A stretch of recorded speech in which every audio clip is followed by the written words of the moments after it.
Assalamualaikum warahmatullahi wabarakatuh. Nama Ramisa Delia, NIM 1914070028. Saya dari PGMIA. Di sini saya memenuhi tugas mata kuliah metodologi penelitian yang membahas tentang isu-isu pembelajaran. Isu-isu pembelajaran itu ada 8. Yang pertama yaitu PJJ daring dan luring, generasi Z, alfa dan digital, keterampilan abad 21, KPS, literasi sains, tematik, PISA dan TIMSS. Yang pertama kita akan membahas tentang PJJ daring dan luring. PJJ adalah suatu sistem pendidikan yang dimiliki oleh karakteristik terbuka, belajar mandiri dan belajar tuntas dengan memanfaatkan teknologi, informasi, dan komunikasi atau menggunakan teknologi lainnya. PJJ daring dan luring ini mempunyai kelebihan dan kekurangan masing-masing. Kekurangan dan kelebihan daring yaitu yang pertama, siswa tidak efektif. Yang kedua, siswa tidak semua mempunyai HP. Yang ketiga, pemberian materi tidak lancar. Sedangkan kelebihan dari pembelajaran daring yaitu materi yang telah diajarkan masih bisa diberikan kembali. Sedangkan kekurangan dan kelebihan dari luring adalah kekurangannya yaitu fasilitas kurang memadai. Yang kedua, tidak semua siswa bisa ikut karena adanya keterbatasan. Sedangkan kelebihan dari pembelajaran luring adalah siswa aktif dan antusias. Yang kedua yaitu pemberian materi diberikan secara menyeluruh. Dan pembelajaran daring dan luring ini juga memiliki persamaan dan perbedaannya. Persamaannya yaitu mereka sama-sama memakai bahan ajar dari sekolah. Sedangkan perbedaannya yaitu jika pembelajaran luring, guru menggunakan spidol, papan tulis, dan media pembelajaran lainnya. Jika daring, guru menjelaskan secara virtual. Tapi kalau luring, guru menjelaskan secara langsung. Yang selanjutnya yaitu kita membahas tentang generasi Z, alfa, dan digital. Dimulai dengan generasi Z. Generasi Z adalah golongan yang dilahirkan tahun 1998 hingga 2009. Generasi Z adalah generasi teknologi. Generasi ini hampir memiliki kesamaan dengan generasi Y, tetapi generasi Z mampu mengaplikasikan semua kegiatan dalam satu waktu. Generasi Z juga dikenal lebih mandiri, mereka bisa melakukan pekerjaannya sendiri. Selanjutnya yaitu generasi alfa. Generasi alfa merupakan generasi yang lahir pada tahun 2011 hingga 2025. Generasi yang paling akrab dengan teknologi digital dan generasi yang paling diklaim paling cerdas dibandingkan generasi-generasi lainnya. Perkembangan generasi di era ini merubah cara pandang dan pola hidup masyarakat yang semula konvensional menjadi inkonvensional. Generasi ini akan menjadi generasi yang paling terdidik karena kesempatan sekolah yang lebih banyak di era sekarang, akrab dengan teknologi, paling sejahtera, punya jarak umur yang jauh dari generasi sebelumnya. Yang selanjutnya yaitu generasi digital.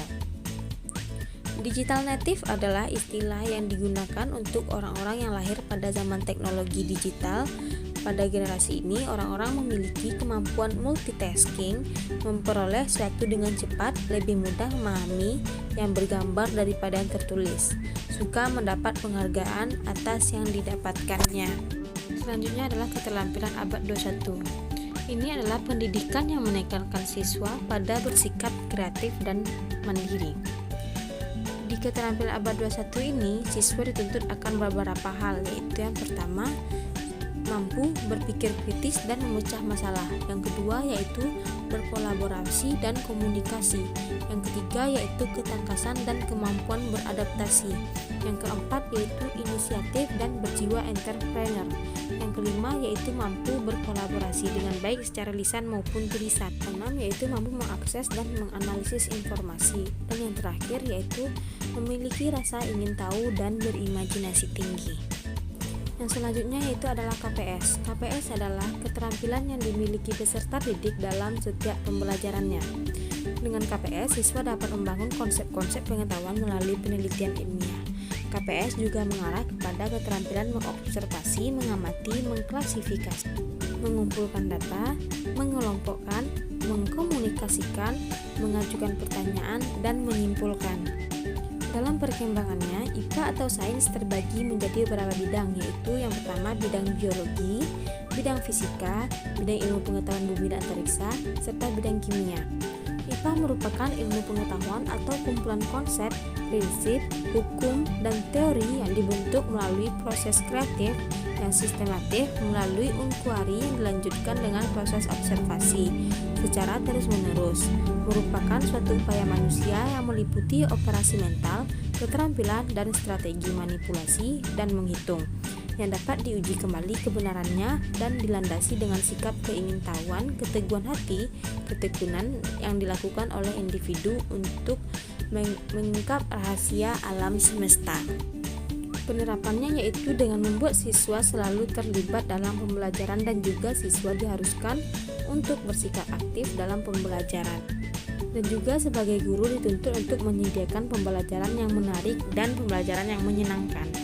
Selanjutnya membahas tentang literasi. Literasi itu ada 3, literasi sains, literasi matematika, serta literasi bahasa. Yang pertama yaitu literasi sains. Literasi sains merupakan pendekatan dalam proses pembelajaran sains secara menyeluruh di sekolah. Pada hakikatnya, pembelajaran yang melatih literasi sains tidak lain memahami sesuatu yang antara konsep yang berperan dalam kehidupan. Yang kedua yaitu literasi matematika. Aspek matematika bertujuan untuk mengetahui kemampuan siswa dalam mengidentifikasi, memahami, dan menggunakan dasar-dasar matematika yang diperlukan siswa dalam menghadapi kehidupannya sehari-hari. Yang ketiga yaitu literasi bahasa.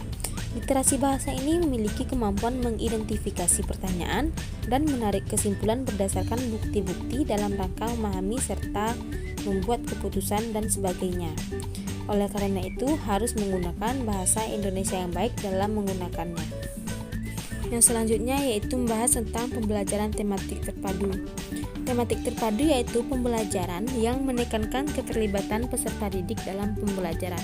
Peserta didik aktif terlibat dalam proses pembelajaran dan pemberdayaan dalam memecahkan masalah, sehingga hal ini menumbuhkan kreativitas sesuai dengan potensi dan kecenderungan mereka yang berbeda satu dengan yang lainnya.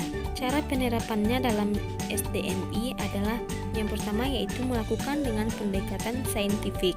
Yang kedua yaitu melakukan kegiatan menanya, kegiatan mengasosialisasi, serta melakukan kegiatan penutup. Selanjutnya membahas tentang PISA. PISA adalah penilaian tingkat dunia yang diselenggarakan 3 tahunan untuk menguji performa akademis anak-anak sekolah yang berusia 15 tahun dan penyelenggaraannya dilaksanakan oleh organisasi untuk kerjasama dan pengembangan akademis. PISA ini bertujuan untuk mengukur prestasi siswa tentang membaca, matematika, dan sains siswa. Prosesnya ada 3 yaitu mampu merumuskan masalah secara matematika, mampu menggunakan konsep, fakta, prosedur, dan penalaran dalam matematika. Yang terakhir yaitu mampu menerapkan, mentafsirkan, dan mengevaluasi hasil dari suatu proses matematika. TIMSS artinya yaitu Trend of International on Mathematics and Science Study. Pelaksanaan TIMSS ini dilaksanakan sekali dalam 4 tahun yang bertujuan untuk mengukur prestasi sains dan matematika siswa, mengetahui faktor-faktor yang mempengaruhi prestasi matematika dan sains siswa. Isi dari perlombaan TIMSS ini yaitu matematika, sains, dan pengetahuan. Matematika berisikan tentang bilangan, aljabar, geometri, data, dan peluang. Sedangkan sains berisikan tentang biologi, kimia, fisika, dan ilmu bumi. Sedangkan pengetahuan berisikan tentang pengetahuan, penerapan, dan penalaran.